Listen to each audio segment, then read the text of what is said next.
Hola, ¿qué tal? Bienvenidos otra vez a una clase online de instalaciones de telecomunicaciones 1. Hoy lo que vamos a hacer va a ser ver cuánta energía nos llega a nuestras placas fotovoltaicas a partir de ciertas consideraciones astronómicas. Todos sabéis que la Tierra tiene tres movimientos. Tiene el movimiento de rotación, que es cuando gira alrededor de su eje, que es lo que nos da la noche y el día. Tiene el movimiento de traslación alrededor del Sol, que es lo que nos da el cambio de las estaciones, y tiene el movimiento de precesión, que lo que hace básicamente es que cambia hacia donde apunta el eje de la Tierra. ¿De acuerdo? Vale. Lo que pasa es que este tipo de modelo, de que la Tierra gira alrededor del Sol, no nos sirve para hacer cálculos fáciles. Lo que vamos a hacer nosotros es suponer que la Tierra es plana. ¿Vale? Si no reconocéis esta imagen, bueno, os recomiendo que miréis Terry Pratchett, que es un gran autor, muy divertido. ¿Vale? Lo que hacemos es situarnos en el punto de vista del observador y describir el movimiento del Sol sobre la esfera celeste. ¿Vale? Ahí definimos una serie de puntos en coordenadas esféricas, definimos el polo norte celeste y el polo sur celeste como la parte de arriba y la parte de abajo, el ecuador celeste, que sería básicamente correspondiente a lo que llamamos el horizonte, y luego tenemos el camino que sigue el Sol. ¿Vale? Ese camino pues, es una circunferencia proyectada sobre la esfera que durante el solsticio de verano o el solsticio de invierno tiene una inclinación de 23,45 grados con respecto al ecuador celeste, con respecto al horizonte. ¿De acuerdo? Bueno, hay algunos parámetros que nos interesan para describir el movimiento del Sol son la declinación solar, evidentemente, que es la inclinación del camino del Sol con respecto al cenit, y el ángulo horario, es decir, en qué punto del recorrido diario se encuentra el Sol. Con esos dos parámetros, supuestamente nosotros ya deberíamos ser capaces de situar el Sol en cualquier punto de la esfera terrestre para cualquier día del año. ¿De acuerdo? Ahí el único parámetro adicional que necesitamos es la latitud del observador phi, para saber dónde estamos situados, y además de la hora local, que nos servirá para saber en qué punto tiene que estar el Sol. ¿Vale? Como datos adicionales, vocabulario adicional, tenemos el cenit y el nadir. El cenit es la parte de arriba, es el norte solar, y el nadir es la parte del sur solar, ¿de acuerdo? La parte de abajo. ¿De acuerdo? Vale, bueno, más cosas. Lo que nosotros queremos es saber la posición del Sol en cualquier día del año a partir simplemente de datos fáciles de obtener, es decir, el día del año que sea y la hora que sea. ¿Vale? Para eso definimos una serie de cosas, como son una variable que es n, que es día del año, y empezamos a contar el 1 de enero. Luego definimos otra variable que es el ángulo horario, que corresponde pues, al ángulo que ha recorrido el Sol durante el día. Fijaos que lo que hacemos es que ponemos el 0 a las 12 del mediodía, es decir, al mediodía solar, dividimos entre 24, de manera que lo que hacemos es que en 24 horas el ángulo solar ha recorrido 2pi. Si lo queremos expresar en grados hexagesimales, que es lo más normal, lo que quizá estéis más acostumbrados, tenemos que recorre 15 grados por cada hora. ¿De acuerdo? Y ahí tenemos el otro parámetro, phi, que es la latitud del observador, es decir, dónde estamos situados en el globo. Fijaos que lo que nos interesa son los meridianos, no los paralelos. ¿Vale? Perdón, nos interesan los paralelos, no los meridianos. Los meridianos lo único que hacen es darnos la hora, la diferencia horaria. ¿De acuerdo? Bueno, y a partir de ahí, pues podemos calcular, podemos sacar con un poquito de trigonometría, la declinación solar para cualquier día del año. ¿Vale? Simplemente ahí que nos cambia esto, pi partido por 180, lo único que hace es pasar a radianes. ¿De acuerdo? Esto lo que nos hace es decir cuánto nos está cambiando la declinación solar a lo largo del año en radianes, o sea, nos cambia 23,45 grados. Y esto, el seno este, lo único que hace es decirnos cuánto está cambiando a lo largo del año con un movimiento sinusoidal.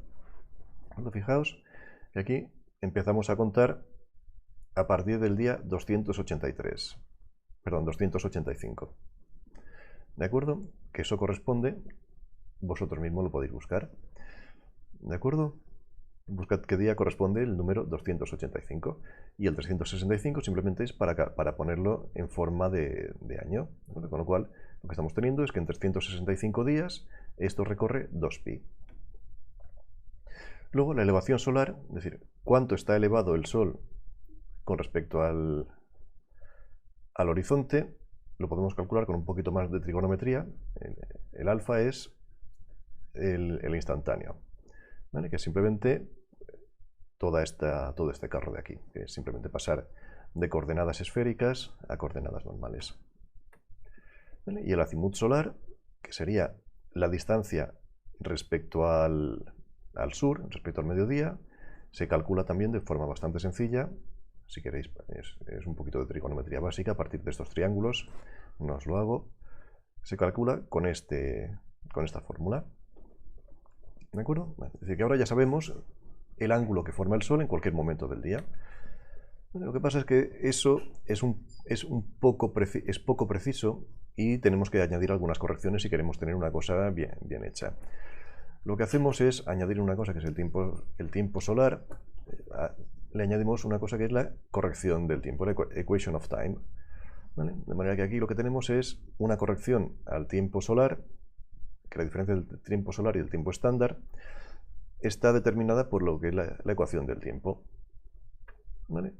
Que la ecuación del tiempo es esto de aquí, ¿vale? Es una ecuación semi-empírica, tiene su sentido, pero bueno, tampoco vamos a entrar en ello, ¿vale? Donde B es simplemente la distancia en días desde el día 81. Eso vosotros mismos ya podéis calcular a qué día corresponde, ¿vale? Vamos, es un poquito antes de finales de marzo. Eso es bastante fácil de saber cuándo es, ¿vale? Y esto lo que nos da es la corrección en hora sobre la ecuación anterior.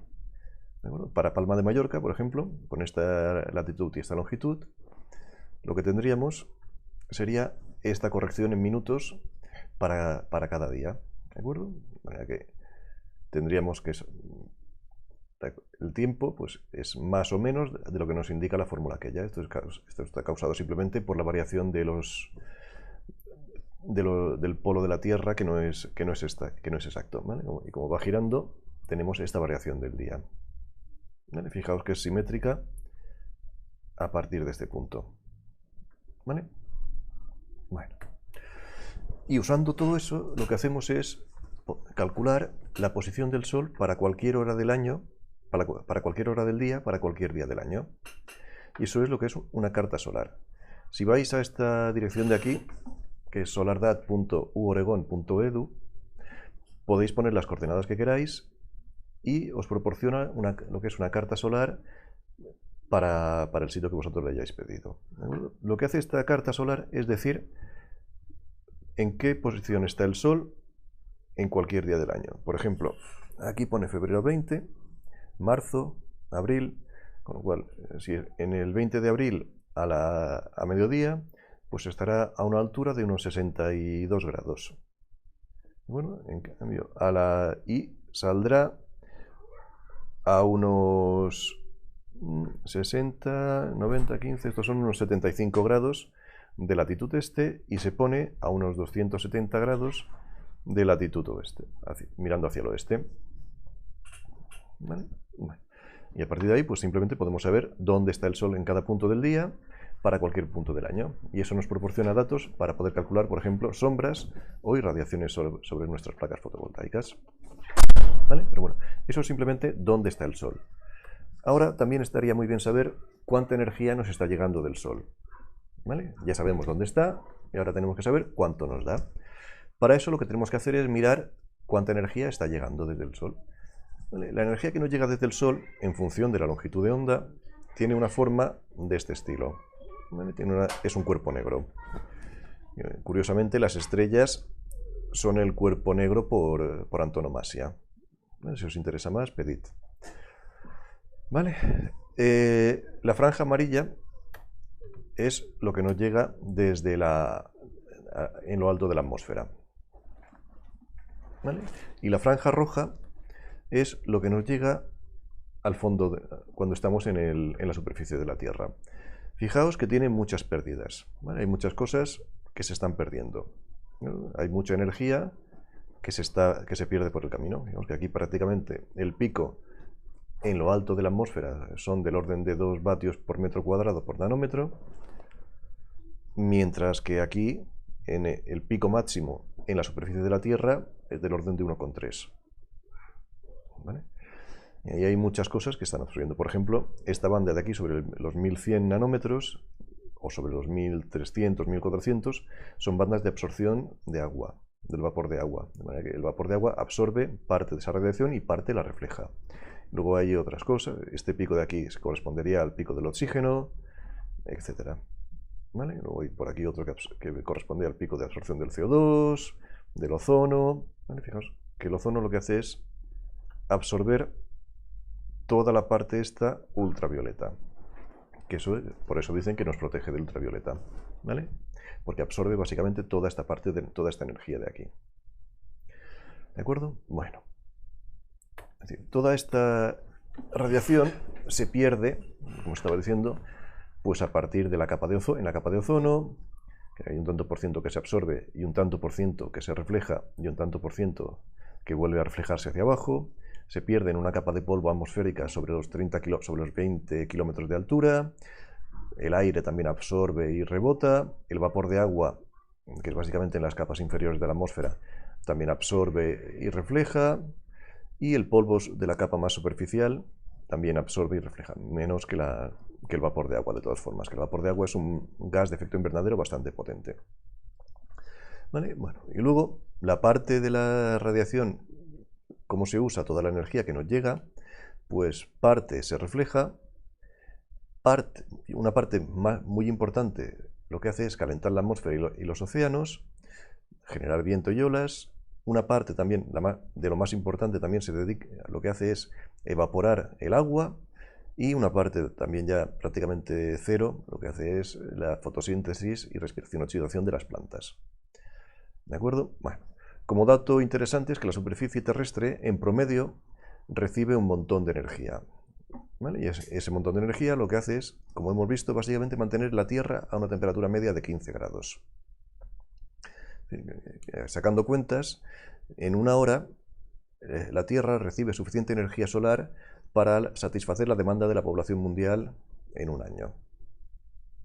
¿Vale? Lo que pasa es que, claro, es imposible recubrir toda la superficie terrestre con placas solares. ¿Vale? Habría que cubrir un porcentaje muy significativo para poder asumirla solo con energía solar. Pero bueno, de todas formas, una parte pequeñita sí que la podemos ir cubriendo y aprovechando para nuestras necesidades. ¿Cómo medimos la energía solar que nos llega? Hay 4 aparatos básicos. El heliógrafo, que básicamente lo que nos dice es cuántas horas de sol tenemos. El piranómetro, que lo que hace es que nos mide cuánta energía solar está llegando, total. El piranómetro de difusa, que lo que hace es pone una banda oscura para tapar la radiación directa que llega del sol, con lo cual solo mide la radiación que se refleja en las nubes, en la atmósfera, en el polvo, en las cosas cercanas. Y el pirheliómetro, que lo que hace es que nos mide la radiación directa que llega desde el sol. ¿Vale? Lo que hace es tener básicamente un tubo apuntando directo hacia el sol, de manera que lo único que le llegue sea la radiación directa del sol. ¿De acuerdo? Y la suma de la radiación directa más la radiación difusa nos da la radiación global. ¿De acuerdo? Bueno, otra cosa que también tenemos que tener en cuenta cuando queremos saber cuánta energía nos llega desde el sol es que el sol, la radiación solar, no atraviesa la misma cantidad de aire a cualquier hora del día, sino que, por ejemplo, a mediodía, cuando está más alto, está atravesando menos aire que cuando está, por ejemplo, saliendo. ¿Vale? Es decir, eso lo vemos con el color del sol directamente.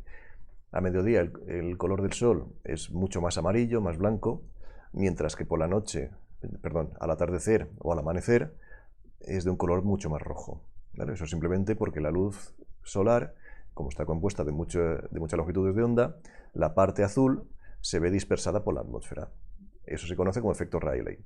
De manera que por eso vemos el cielo azul, porque la luz solar la atmósfera dispersa el azul de la luz solar. ¿Vale? Lo que podemos hacer para calcular cuánta energía estamos perdiendo por culpa de la masa de aire, es decir, que se llama AM, lo que hacemos es poner una serie de ecuaciones. Como primera aproximación, el efecto de la masa de aire es 1 partido por el coseno de z, que es básicamente el ángulo solar. ¿Vale? Lo que pasa es que esa aproximación no es válida cuando estamos cerca de la puesta o cerca de la salida de sol, ¿vale? Que eso se va a infinito. Para hacer un cálculo más exacto, pues tenemos ese carro de allí. ¿Vale? De todas formas, todo esto ya está incorporado en la carta solar de la Universidad de Oregón. No os hace falta saberlo, pero es interesante que seáis conscientes de que se tiene que hacer. ¿Vale? De hecho, lo que hacemos cuando veáis AM 1.5, lo que significa es que estamos tomando la medida de radiación solar, del espectro de radiación solar con AM 1.5, una masa de aire de 1.5, con una radiancia de 827 vatios por metro cuadrado. ¿Vale? En paneles planos, para hacer números redondos, para que los ingenieros no tengan problemas de cálculo, se usa 1 kilovatio por metro cuadrado. En paneles en concentración se baja un poquito, pero eso ya lo vimos cuando hablamos de los paneles. O ya lo veréis cuando miréis el vídeo que habla de los paneles. ¿De acuerdo? Bueno. Mirando todo esto, lo que hacemos es que podemos medir, usando los aparatos de medida, medimos cuánta radiación nos llega a un panel solar a lo largo del año. Y vemos pues, que va cambiando mucho. En verano tenemos prácticamente el triple que en invierno. Y fijaos que es básicamente que la radiación difusa y la radiación directa son básicamente una proporción una de otra. ¿De acuerdo? ¿De acuerdo? Con lo cual, pues lo que nosotros queremos es calcular esa radiación sobre una superficie horizontal, ¿vale? Para tener los datos a partir de los datos, tener una ecuación que nos diga cuánta radiación nos está llegando para poder usar en nuestros paneles. ¿Vale? Eso, viendo todo lo anterior, simplemente es esta formulita de aquí. ¿De acuerdo? Que todos los datos, todo lo que son las diferentes cosas, pues ya lo hemos visto antes. ¿Vale? Y eso nos da la radiación en una superficie horizontal. Si tenemos una superficie que no sea horizontal, como cualquier panel, tenemos un grado de libertad adicional, que es beta, que es la inclinación del panel. ¿Vale? Ahí tenéis un poquito de trigonometría, que podéis sacar todos los datos, todos los parámetros correspondientes del panel solar. ¿De acuerdo? Bueno, y a partir de ahí podemos calcular la radiación directa, que nos daría pues este carro de aquí, donde simplemente la omega es la hora del sol, la hora solar. ¿Vale? Y con eso ya podríamos calcular cuánta radiación nos está llegando en el panel. ¿Vale? Si tenemos un panel orientado al sur, de todas formas, como teníamos antes, tenemos toda una serie de parámetros adicionales. Por ejemplo, con el índice de claridad, ahí sabemos la turbiedad de la atmósfera, es decir, si tiene más polvo o menos polvo. Podemos calcular también la iluminación difusa y la radiación directa, que es simplemente la diferencia entre las dos. ¿Vale? La radiación difusa pues la calculamos a partir de aquí, de esta formulita, que es un medio de 1 más el coseno de la inclinación del panel multiplicada por la radiación difusa inicial, la radiación difusa sin nada. El albedo, que es cuánto se nos refleja la radiación del sol en los diferentes tanto en el aire como en cualquier cosa que tengamos cerquita, ¿vale? Que es básicamente entre 0,2 y 0,8, dependiendo del tipo de suelo y demás. Si estamos en el desierto tiene mucha más reflectividad, si estamos en el mar tiene mucha más reflectividad, si estamos en medio de palma tiene menos reflectividad. ¿Vale? Y la radiación global pues es la suma de la radiación de la radiación directa, que es la B, más la radiación difusa, más la radiación de albedo. ¿De acuerdo? Y eso también nos cambia con la altura. ¿Vale?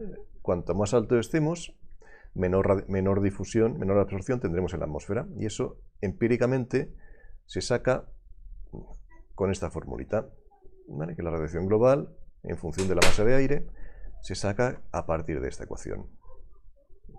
¿Vale?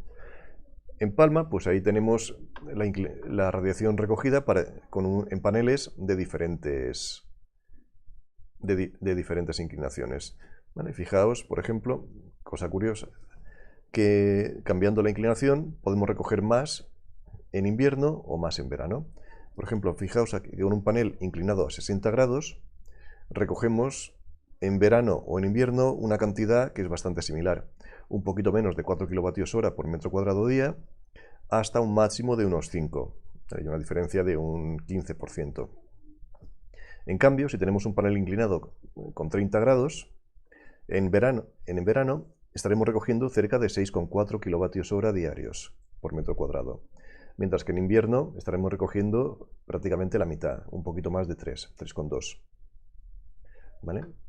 Con lo cual, si lo que queremos hacer es optimizar la cantidad total de energía, lo que tenemos que hacer es mirar cuál es el ángulo que nos proporciona más energía a lo largo de todo el año. Lo que pasa es que eso no es normalmente lo que queremos hacer. Lo que vamos a querer hacer va a ser optimizar nuestro consumo para nuestra instalación para la mayor cantidad de consumo que tengamos. Es decir, si tenemos mayor consumo en invierno, lo que vamos a hacer va a ser optimizar nuestra inclinación para que nos dé más en invierno. Si lo que tenemos es más consumo en verano, lo que vamos a hacer es optimizar el ángulo para tener mayor producción en verano.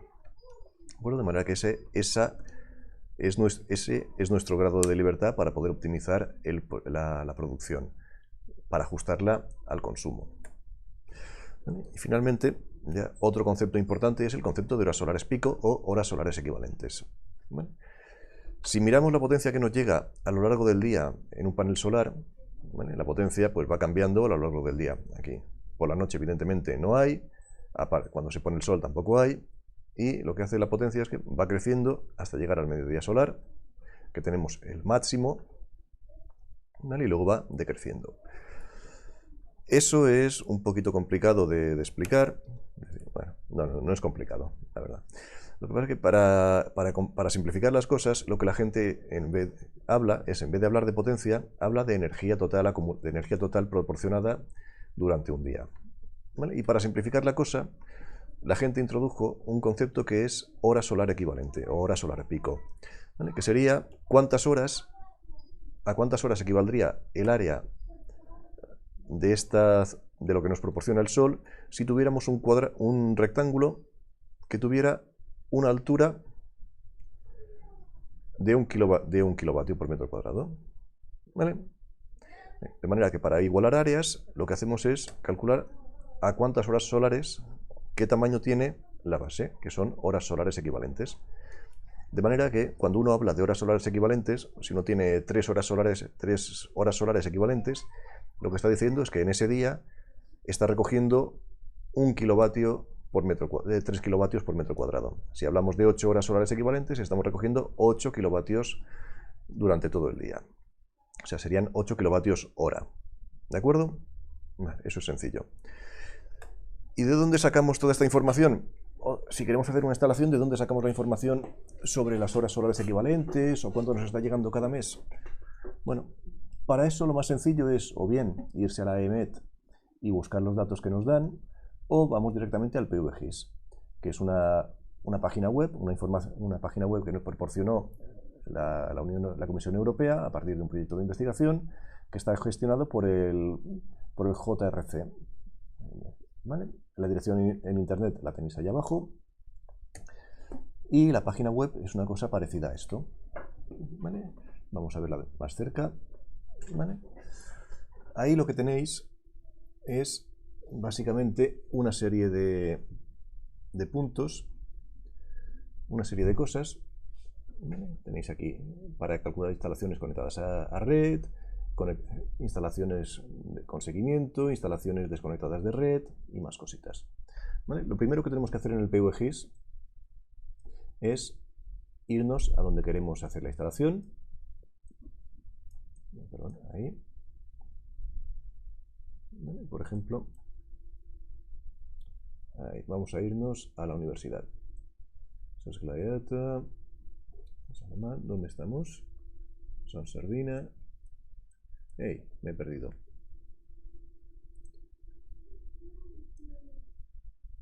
Aquí está la universidad. ¿Vale? Vamos a ponernos, qué sé yo, aquí mismo. ¿Vale? al lado entre el Turmeda y el Ramón Llull. Vale, vamos a suponer una instalación conectada a red. Y si le pedimos una instalación de 1 kilovatio pico, fijaos que lo que nos va a retornar van a ser directamente las horas solares equivalentes. ¿De acuerdo? Para eso, pérdidas a 0. ¿Vale? Le decimos que nos optimice el ángulo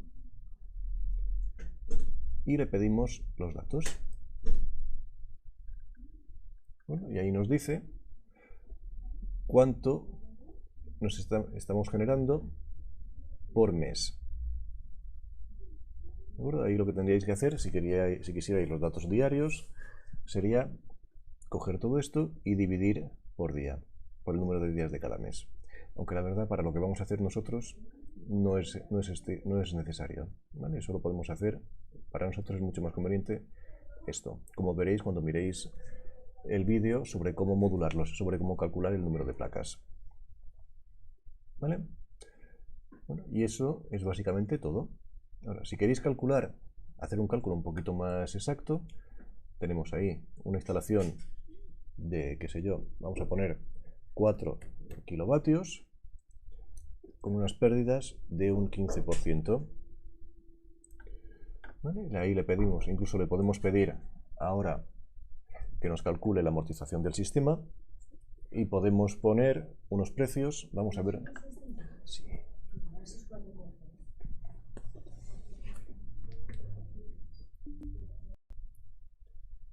Bueno, y ahora, si queréis calcular el precio, también la amortización del sistema, ponemos, por ejemplo, un sistema con 4 kilovatios, unas pérdidas de un 15%,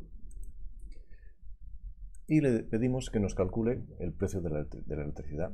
Aquí vamos a ver cuánto nos podría costar. Un sistema de 4 kilovatios. Nos vamos aquí a una página que ya tenemos abierta con precios. Y miramos aquí, por ejemplo, uno de... Bueno, este mismo. 3 kilovatios, 3.000 euros. Bueno, vamos a poner aquí 3 kilovatios.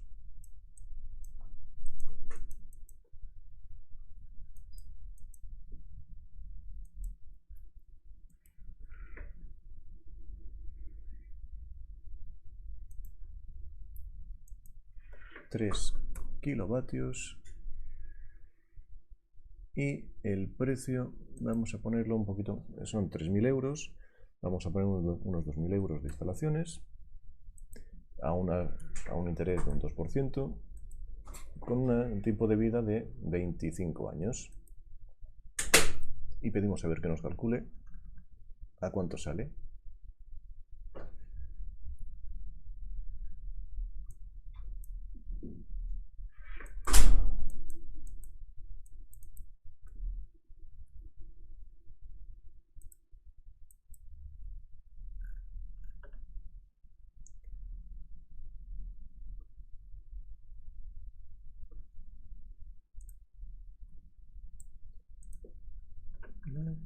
Y con 3 kilovatios el precio de la electricidad sale a 7,6 céntimos por kilovatio hora. Y me diréis, ¿eso es mucho o eso es poco? Bueno, para saberlo nos vamos al precio del kilovatio hora que nos da Red Eléctrica. Podéis ir a esta página de aquí o calcular directamente el precio o mirar directamente, buscar directamente el precio del kilovatio que da Red Eléctrica y nos da esta gráfica de aquí. La roja es el precio estándar, ¿vale? Sin discriminación horaria. Sin discriminación horaria, lo que tenemos es que la tarifa por defecto está del orden de los 8 céntimos por kilovatio hora. Mientras que si tenemos división horaria, lo que tenemos es una entre 3 céntimos y medio y unos 9 céntimos. ¿De acuerdo? Diríamos entre los 3 céntimos mínimo hasta los 9 céntimos. ¿De acuerdo? Con lo cual la tarifa aquí más cara, 8,5. Fijaos que está del orden de los 7 céntimos, 7 céntimos y algo. Bueno, y a nosotros nos saldría aquí por 7,6 céntimos. Con lo cual, ¿saldría rentable o no saldría rentable? Bueno, aquí fijaos que lo que hemos hecho ha sido una serie de hipótesis, 5.000 euros. Si podemos hacer la instalación un poquito más barata, saldría por menos. Si la tasa de interés es un poquito más baja, saldría por menos. Si en vez de 25 años ponemos 30, sería mejor. Si ponemos 20, sería peor. Pero vamos, lo importante es que el precio de la electricidad aquí es bastante razonable, bastante similar al precio de la electricidad en el mercado libre. Y teniendo en cuenta que el precio de la electricidad que nos proporciona, que pagamos en el mercado libre no va a ir bajando, sino que más bien va a ir subiendo, entonces quizás sí que sale rentable mirando los precios que salen.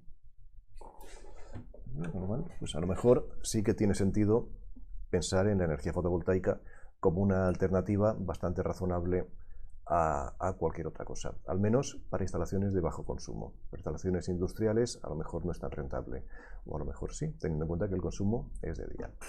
De todas formas, eso ya es otra historia. Bueno, pues hasta aquí el vídeo y espero que os haya gustado. Ya nos veremos en el próximo capítulo. Un saludo.